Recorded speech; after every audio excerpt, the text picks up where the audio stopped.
Assalamualaikum warahmatullahi wabarakatuh. Salam jumpa kembali Bapak dan Ibu pada kuliah konsep dan penerapan sistem informasi strategik. Pada kuliah ini kita akan mempelajari apa saja konsep dan penerapan sistem informasi strategik pada sebuah entitas bisnis. Kita ketahui bahwa sebuah bisnis dalam era informasi sekarang niscaya akan membutuhkan informasi, dan informasi itu tidak akan mampu dikumpulkan secara cepat tanpa menggunakan teknologi. Akan tetapi, penggunaan teknologi yang hanya merupakan bentuk dari otomatisasi itu tidak akan pernah mampu untuk membuat sebuah organisasi lebih efisien, atau disebut paradok produktivitas. Nah, dalam kuliah ini kita akan belajar bagaimana sebaiknya penggunaan teknologi informasi yang bisa digunakan untuk membuat perusahaan bisa berhasil mempertahankan keuntungannya, competitive advantage.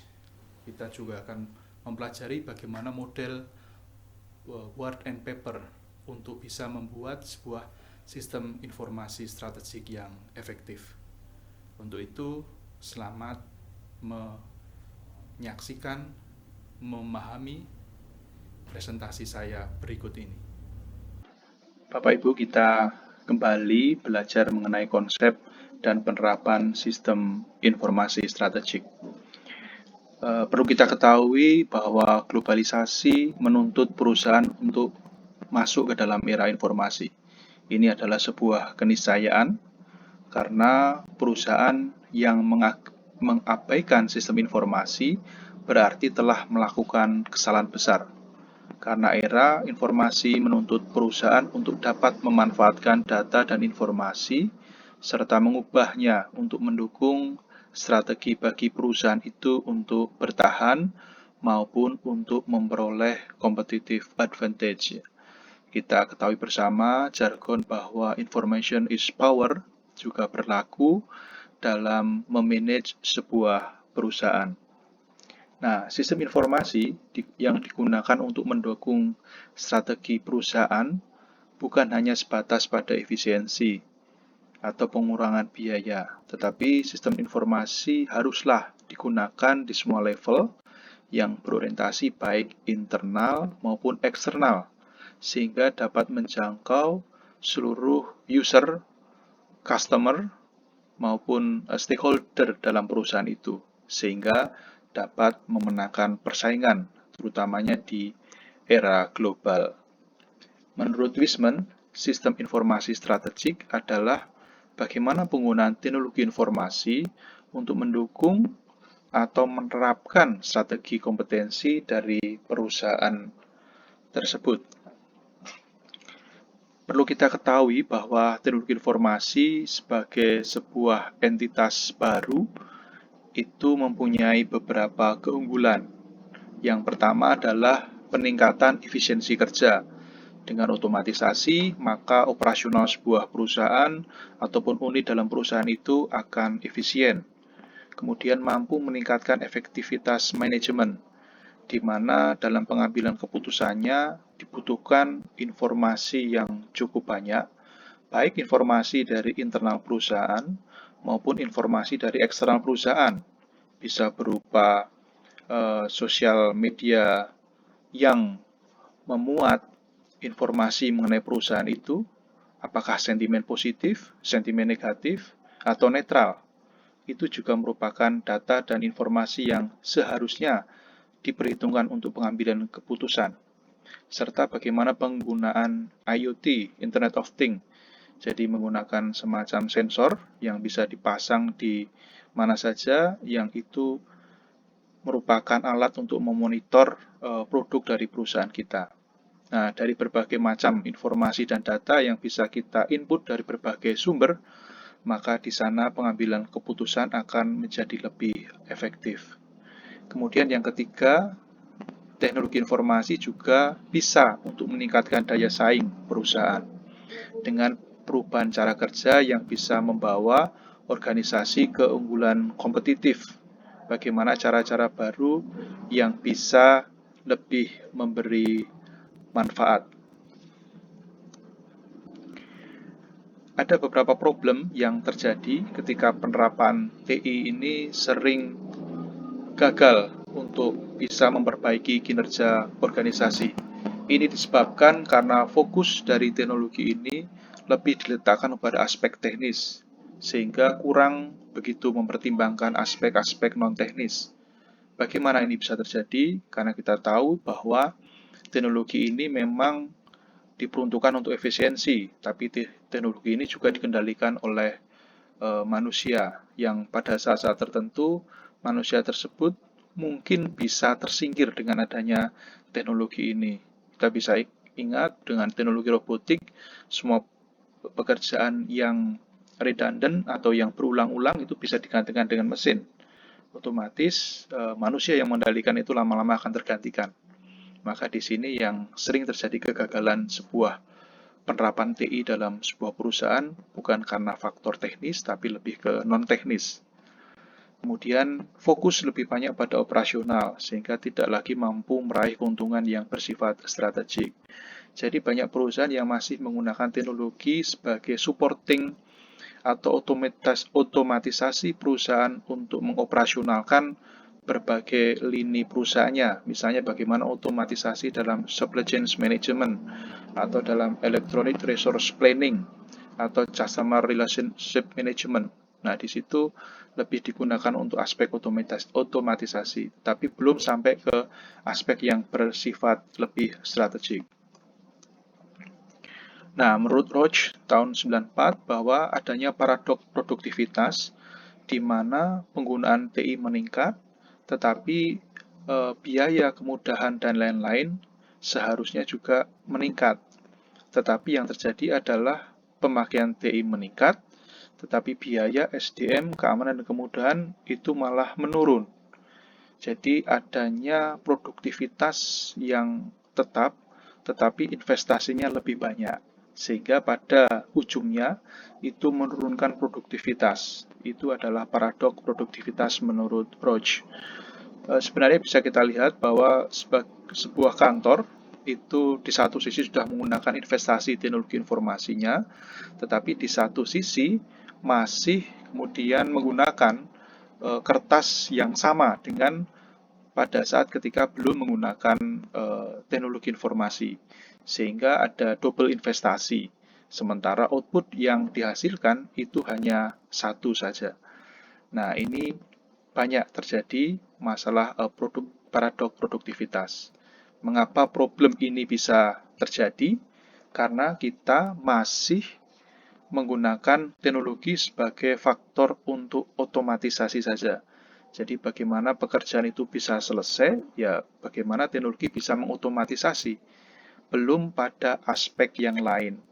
Karena dalam beberapa peran, teknologi informasi itu mempunyai 4 layer atau 4 tahapan.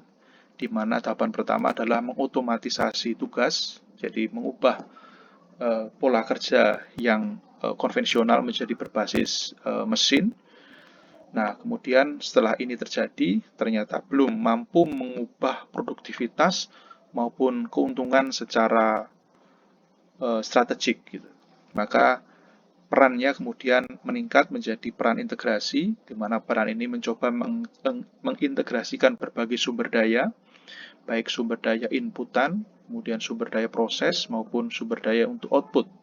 Sehingga di sini bisa atau mampu untuk lebih meminimalkan peran-peran yang bersifat redundancy atau yang bersifat pengulangan.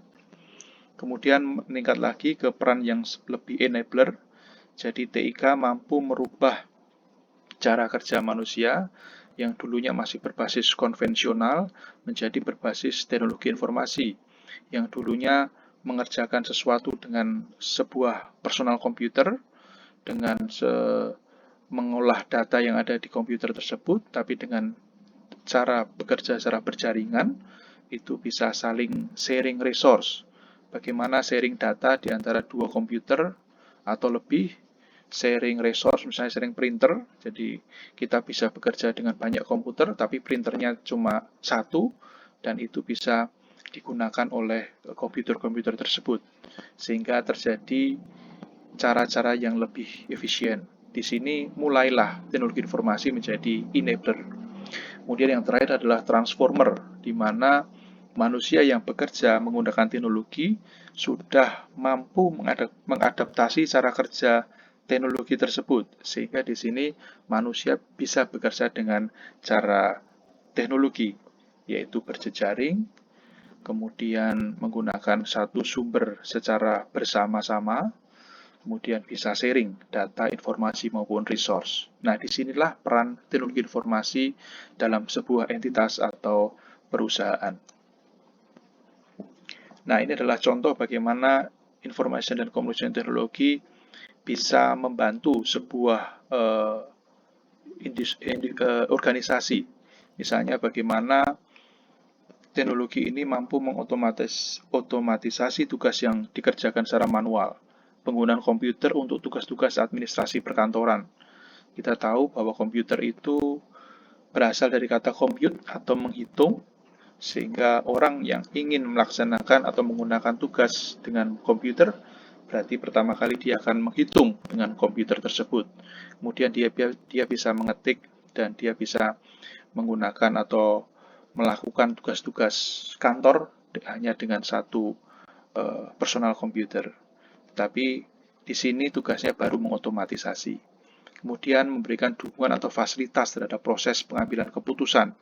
Bagaimana teknologi informasi dapat digunakan penanganan bencana misalnya. Misalnya kita ketahui kita sekarang sedang berupaya untuk mencegah penyebaran virus COVID-19 dan bagaimana untuk kira-kira meminimalisir dampak dari virus tersebut. Maka kita menggunakan teknologi informasi. Bagaimana kita menggunakan gelang pelacak atau menggunakan HP kita yang sudah kita repairing dengan data kesehatan kita yang bisa kita konekkan dengan kesehatan orang lain yang direpresentasikan dengan HP yang dia miliki, sehingga ketika kita mendekat, kita akan tahu bahwa orang tersebut berstatus ODP atau positif, sehingga kita bisa menjauh. Nah, ini adalah fungsi-fungsi teknologi yang digunakan untuk misalnya dukungan atau fasilitasi terhadap proses pengambilan keputusan.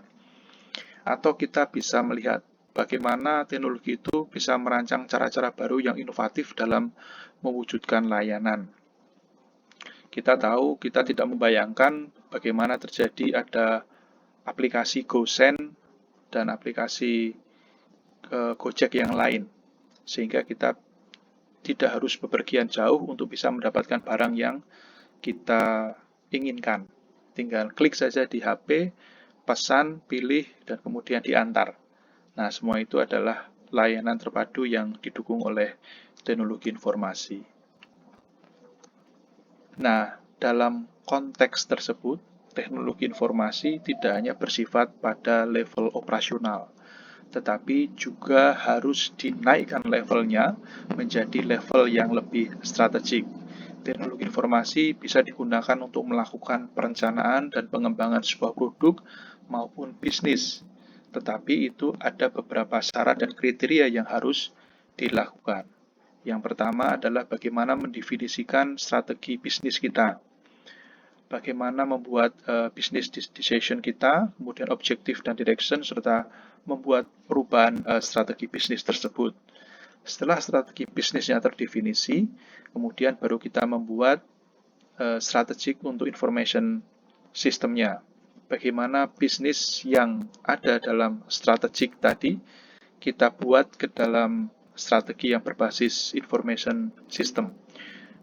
Aplikasi apa yang dibutuhkan, kemudian teknologi apa yang dibutuhkan, data apa yang dibutuhkan, bagaimana mereka berintegrasi, bagaimana prosesnya, dan bagaimana teknologi yang akan digunakan. Nah, itu adalah masalah IT strategik. Jadi menurut Pak Ward dan Pak Pepper, bahwa strategi bisnis itu harus align, searah dengan strategi information system maupun strategi teknologi informasinya.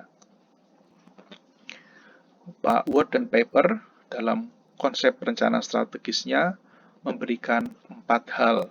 Yang pertama, proses identifikasi aplikasi sistem informasi itu harus mendukung organisasi dan pelayanan rencana bisnis dan realisasi tujuan bisnisnya. Kemudian yang kedua adalah bagaimana mempelajari sistem informasi dan teknologi informasi terhadap kinerja organisasi.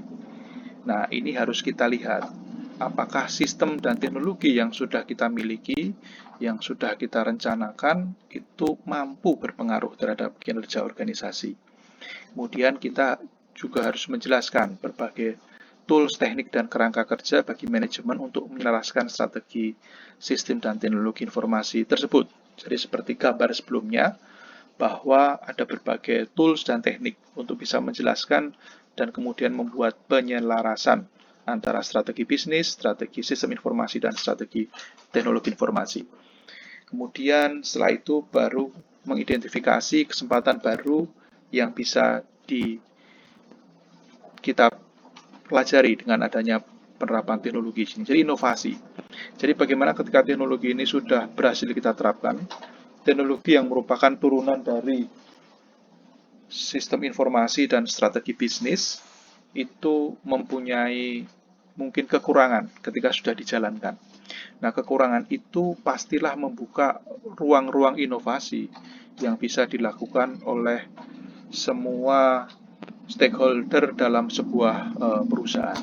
Jadi dalam perencanaan strategis ini juga nantinya akan membuka ruang-ruang inovasi bagi penggunaan teknologi untuk bisa mencapai strategi organisasi yang berbasis kepada strategi sistem informasi dan strategi teknologi informasi. Pak Word dan Paper memberikan inputan, jadi untuk membuat keselarasan itu ada 3 hal yang harus dilakukan, yaitu inputan, proses, dan output.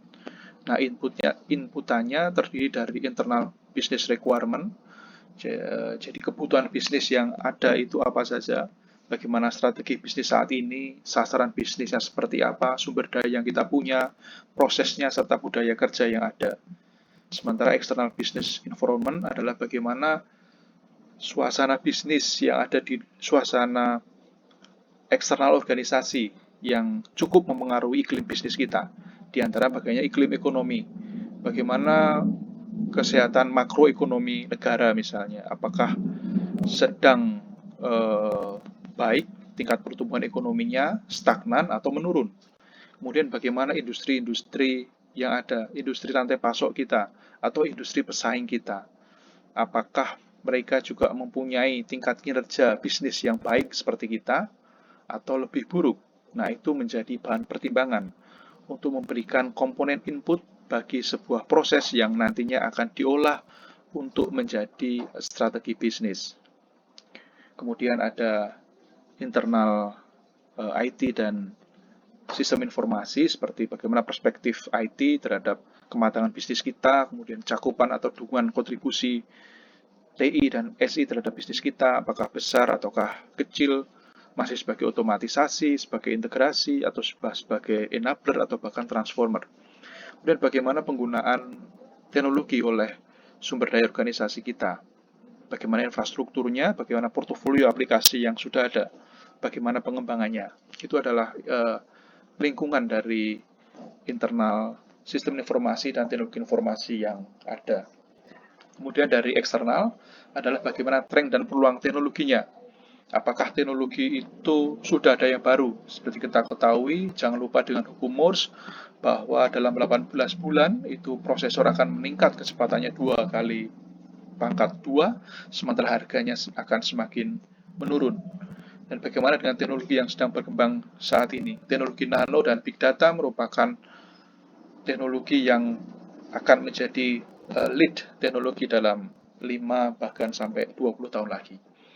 Kemudian bagaimana pemanfaatan sistem informasi ini oleh pihak lain, terutama customer kita, kompetitor, dan supplier. Kita harus bisa melihat atau melakukan intelligent business untuk juga mengetahui bagaimana penggunaan teknologi informasi ini oleh pelanggan dan kompetitor kita. Sementara komponen outputnya adalah elemen umum dari strategi yang diaplikasikan di seluruh organisasi. Jadi kita mempunyai beberapa strategi, baik strategi di level makro, di level perusahaan, ataupun strategi di level bidang atau divisi yang ada di perusahaan kita. Nah, bagaimana di situ supporting dari sistem teknologi informasi maupun sistem informasinya. Kemudian yang kedua adalah business information strategic, jadi bagaimana menjelaskan strategi organisasi ke dalam sistem yang lebih aplikatif, di mana di sini penggunaan teknologi informasi sangat dominan sehingga perlu diterjemahkan. Seperti misalnya IT for BA, IT for Business Analysis, bagaimana analisis bisnis kita untuk bisa menerapkan informasi teknologi tersebut. Dan yang di level bawah adalah strategi IT, bagaimana kebijakan dan strategi manajemen teknologi kita untuk bisa mendukung rencana bisnis dan information